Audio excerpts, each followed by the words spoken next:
What's the most ridiculous rule in your place of work?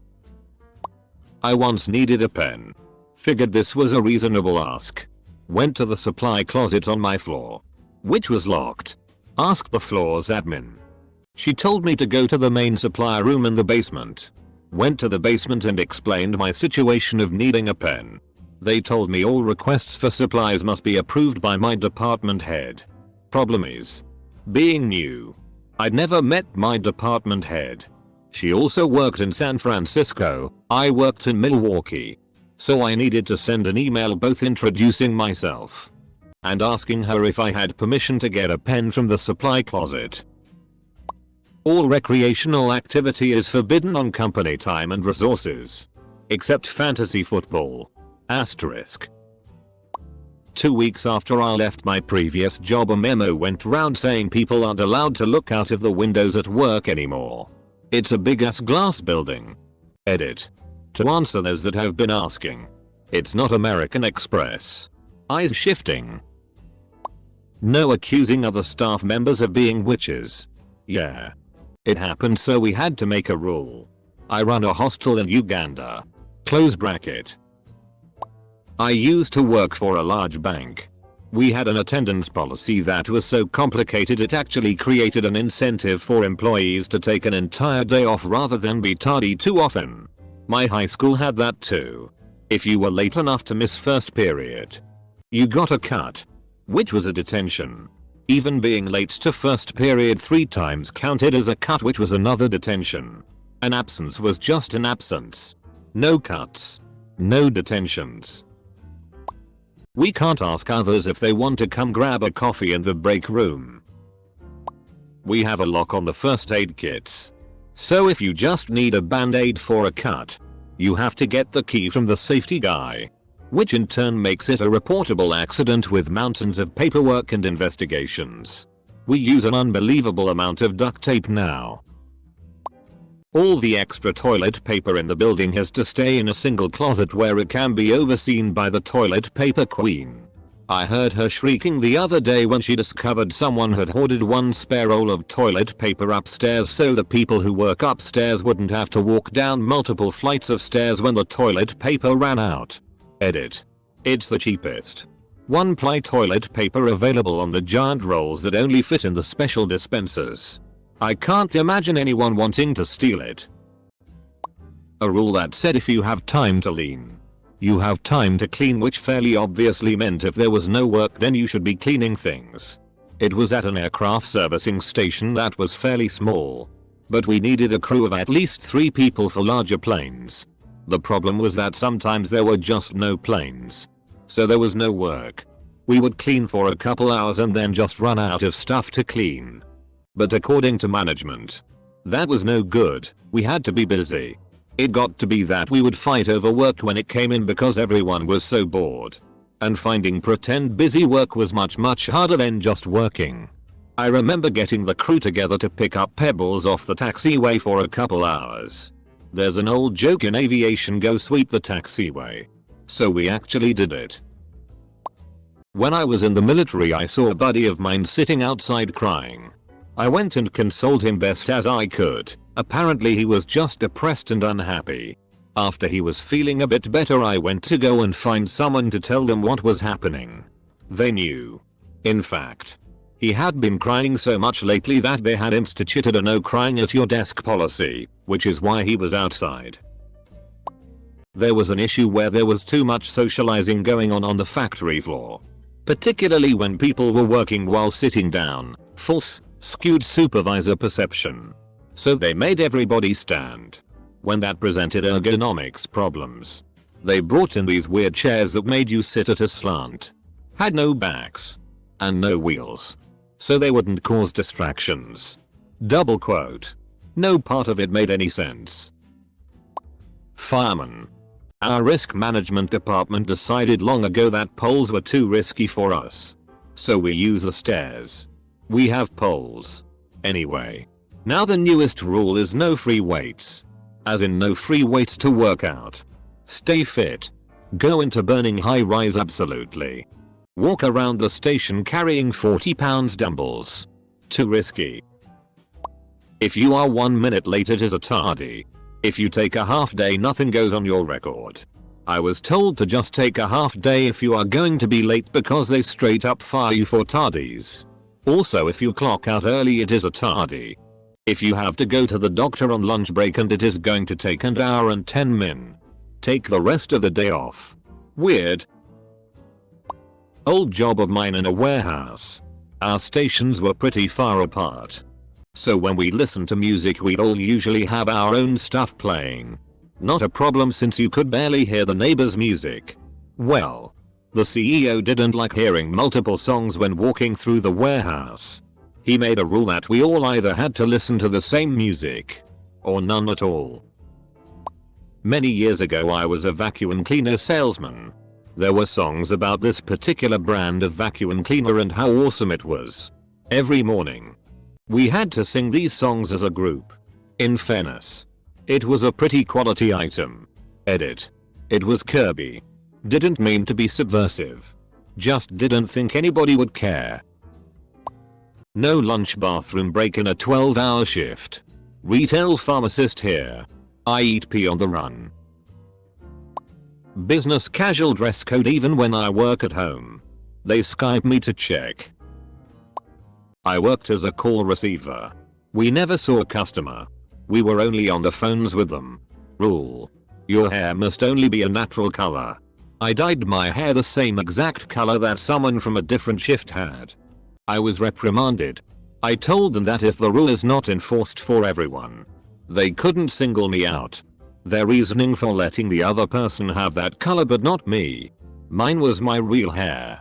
Dyed an unnatural color. Hers was a weave that could be changed very easily. Really? Then why hasn't she been asked to change her hair? Because HT is expensive. They gave up trying to convince me they were in the right. My agency has a 9-page document detailing how, where and when someone can make and consume microwave popcorn. 9 pages. Edit. For those of you asking to see the document, it's classified. Unfortunately. If we want to take a full 5-day week off we need to use 2 vacation days. 1 personal. And 2 more vacation days. Can never use 3 vacation days straight. Old workplace had assigned desk location for various things like phone and stapler. You were also only allowed 2 personal items on your desk. I was written up BC I brought my own red stapler and it didn't fit in between the lines put on the desk. At my old job, HR held a meeting to tell us that there was too much swearing on the sales floor. Someone raised their hand and pointed out that swearing is very common in our industry and that is the way that our customers speak. HR later sent out a memo explaining that swearing should be limited to conversations with clients. It was amazing. Please only swear when in the presence of a customer. All customers should be greeted with a jolly "what the FCK's up?" or a chipper "who the FCK shat on you today you bastard." Any attempts to not insult or demean our customers will be written up. Fuck you and have a great day. HR. Not my current job but I used to work for some crazy people. You had to stand in a specific area while eating so they could see you on the camera. Don't talk to customers longer than 3 minutes unless you're making a big sale. Even then, keep it short, answer the phone within 2 rings. Keep the conversation to less than 30 seconds. You can't talk to your co-workers outside of work. You can't talk to your co-workers while at work. Even if there was not a single customer in the store. I'm sure there's more I just can't think of right now. Had a workplace time our bathroom breaks and deduct them from our allotted 15-minute breaks or lunch. We had to go see the office manager to get a key to open the restroom. As soon as we left his office he would start a timer. When you got back he would stop the timer and tell you how much time you needed to deduct from your lunch or next break.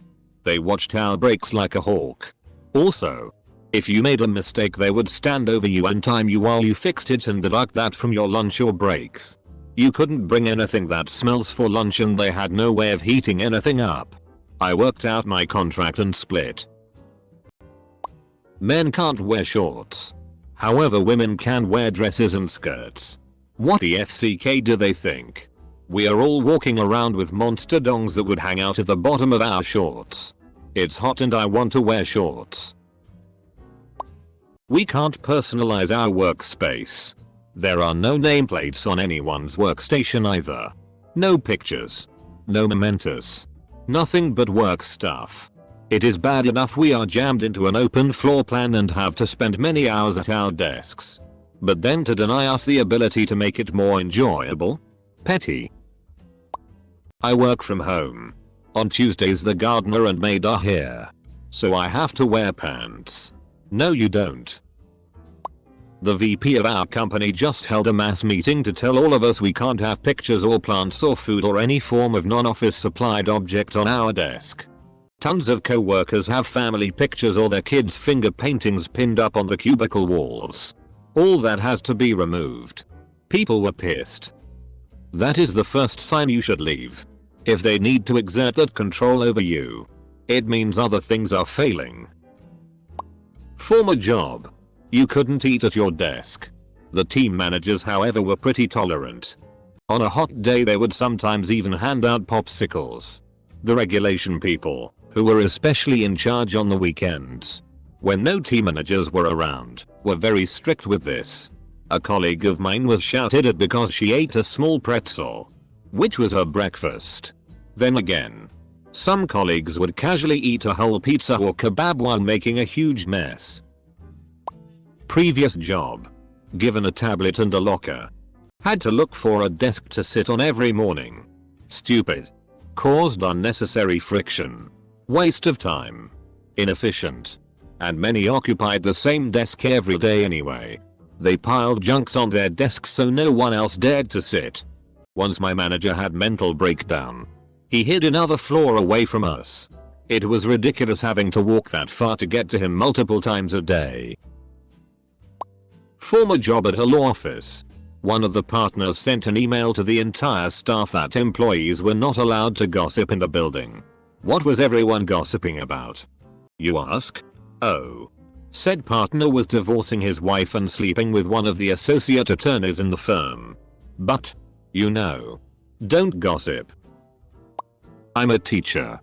So I have a million stupid rules I have to follow. But the worst one is that my performance evaluation is based on student improvement on the STAR literacy test. I teach woodshop. I work for the federal government so there are tons and tons of rules. Most of them are there for good reasons. The one I really hate, though, is that we have to pay to join the water cooler club to use the water cooler. It's like $30 every month or two. Like, I get it. Taxpayers shouldn't be on the hook for extravagant purchases and there are certain perks you get in the private sector that you don't get in the public sector, and vice versa. I just don't think it's the height of decadence to want decent water. They say we can just use the fountains. But the fountains are disgusting. This isn't the local post office either. This is a major department's main building in DC. If someone is issued a refund because the decorator messed up, it comes out of my commission because I made the sale even though I had nothing to do with the screw up. Technically, if you are in the military, anal sex is illegal per the UCMJ. Edit. Looks like this was updated last year. Now only forcible sodomy is illegal. If you had to take a leave on Monday or Friday so that you have an extended weekend of 3 days instead of 2, it was counted as 3 days leave, counting in Saturday and Sunday. Deal with that. Edit. This was in a small private company in India dealing with medical writing. We aren't allowed to wear jackets unless they are purchased from the resort gift shop with the hotel name logo on it. They are $50 plus and we don't get reimbursed. But it's the price you pay to stay warm in the cold months. Dress code policy is just dumb at my work. Different positions have different requirements. Even though we all work in the same office. My favorite rule though is the one on shorts. We can wear shorts on Fridays between Memorial Day and Labor Day.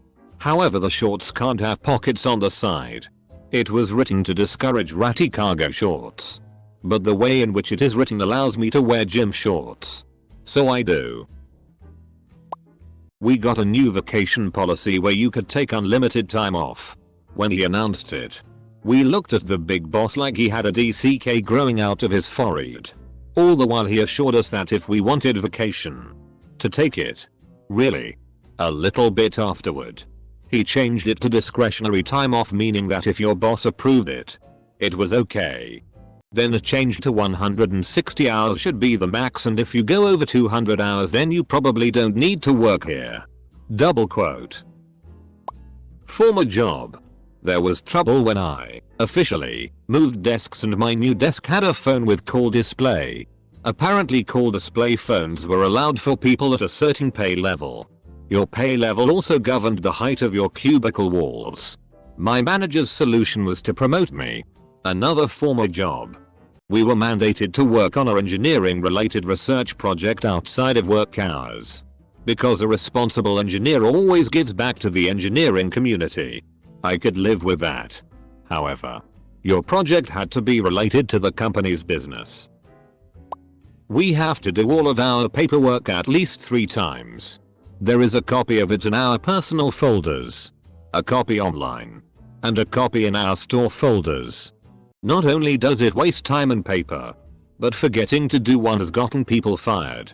They did the other 2 identical pieces of paperwork confirming that yes, they did take out the trash and yes, they did check the store voicemail. But how dare they forget to do the 3rd piece of identical paperwork? Our weekly visits from corporate revolve around whether or not we've all done this paperwork. It's so redundant. At my last workplace we had to pay 50 cents to use a K-cup. It was an office. They also had a no websites or YouTube policy, and policed us using the security cameras. We'd get messages if they noticed us on a site. It was a well-known fact that the manager watched Netflix in his office and played World of Warcraft while watching the security cameras. To make sure people weren't slacking. Asterisk. We're allowed to sit on the floor to stock the bottom shelves. But God forbid if we sit on our step stools to stock the awkward semi-low ones that break your back. We got Keurig for our break room. Our boss removed the part of it that you use the K-cups for because it had a needle in it, which is what pierced the K-cup. Her reasoning is that she was afraid someone poked their finger with it. We worked in a blood donation center. We were all phlebotomists. She didn't see the irony. No scotch tape on anything. I was a teacher, and the principal wouldn't allow it in the building. Threatening letters in your file for insubordination if she saw it on your desk. Only painter's tape, which by design is meant to not stick very well.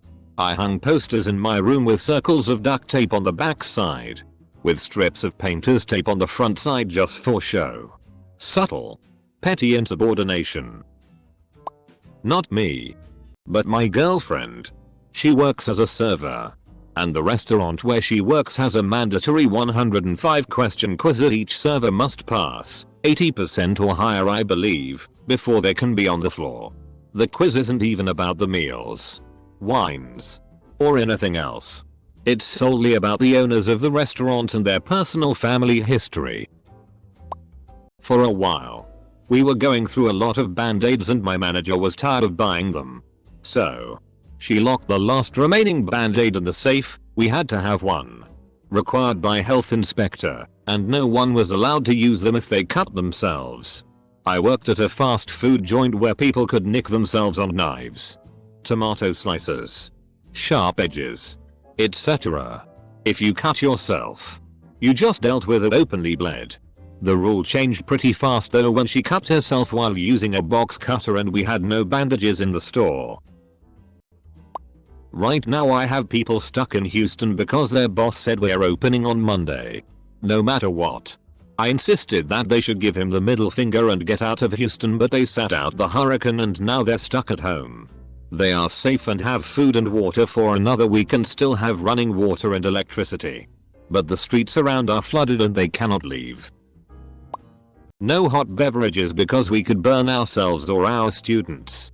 And as a byproduct of this rule there's no coffee maker in the break room, even though you have to clock out for lunch. We're moving our break room to a room with an actual door, so I'm hoping that'll change that part. I even offered to buy the machine. We have a swear jar that is constantly filled. The record for number of bills put in at once goes to my boss. And it was once filled in one day after an order for parts we needed went wrong and we didn't get anything. Can't be more than arm's reach from our smart cards at any time. Leans back in chair. Violates the letter of the law. If we're short of employees we can't say we're short staffed or make an excuse as to why our line is backing up.